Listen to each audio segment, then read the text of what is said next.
the news story that I said was very important but has gotten very little press.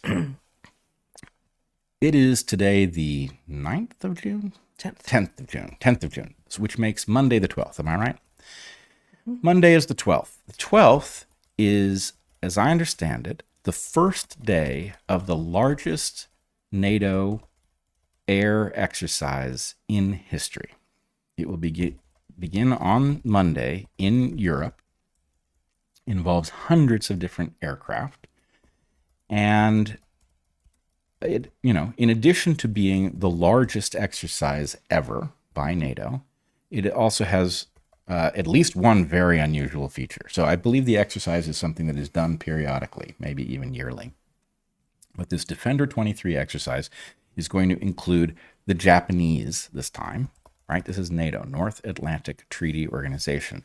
The Japanese are not in the Atlantic, and as far as I know, they are not moving to the Atlantic.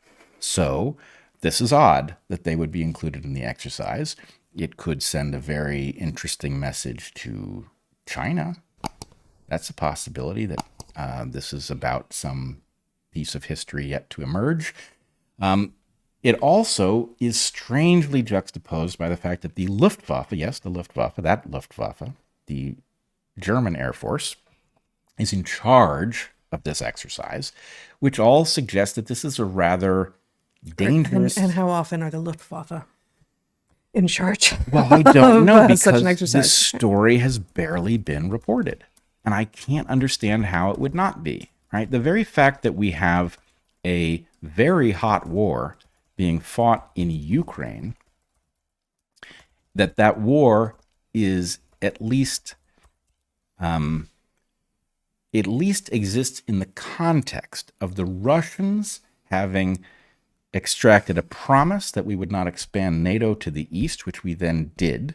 So what role that plays in the invasion of Ukraine, I cannot say. But I can say that NATO and its expansionist instincts are relevant to the conflict in Ukraine. And in the middle of that conflict, in which one of the parties is our Cold War adversary with a ferocious nuclear arsenal, that we are engaged in a military flex, the largest NATO exercise of its kind in history, that we've put the Germans, the enemies of the Russians, in charge of it. We've invited the Japanese. And the Italians, are they coming?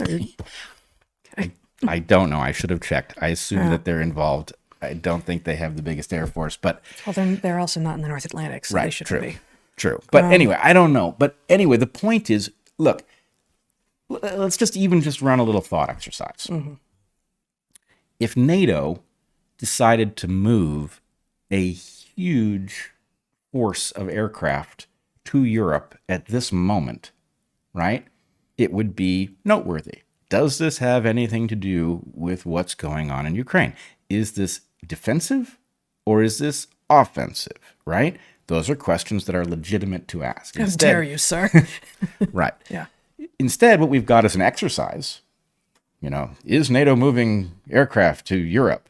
Yes. One has to practice. It's for an act. Right. Exactly. Mm-hmm. So anyway, as always, I am completely open to information that would tell me I am seeing a mirage. But I do think, from my perspective, having read, articles in out-of-the-way places about this happening, that we are engaged in a undeclared flex against Russia in the middle of a hot war in Ukraine, and that is at least something that we would want to think very carefully before doing, because the last thing we want to do is take this highly kinetic war and turn it into a nuclear exchange, right?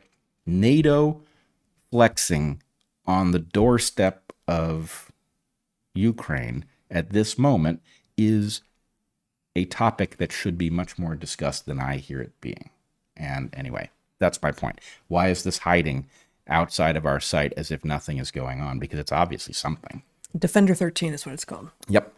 Okay. Oh, no, Defender 23. Oh, Defender 23. 23. Well, I got that. I was way off. Who knows what Defender 13 is? Don't know. Maybe it happened in, 2013. Yeah, perhaps. I really don't know what to say. So I'm not going to comment at the moment. more insanity. Tell me I'm overreacting. You know, I can't. You hope I am. I can't do that. Yeah, I only know what you've told me here. You said it. You said a few things to me about this yesterday, but I have not. I have no independent knowledge of any of it. It doesn't. Can we? It doesn't seem to make sense. Can we at least agree that it's weird that it's not news in light of what's going on in Ukraine? Yeah. Yep. Yep. All right. Well, I hope I'm overreacting. Maybe we'll get through next week. That'd be cool. Okay. And this is why people are interested in talking about aliens.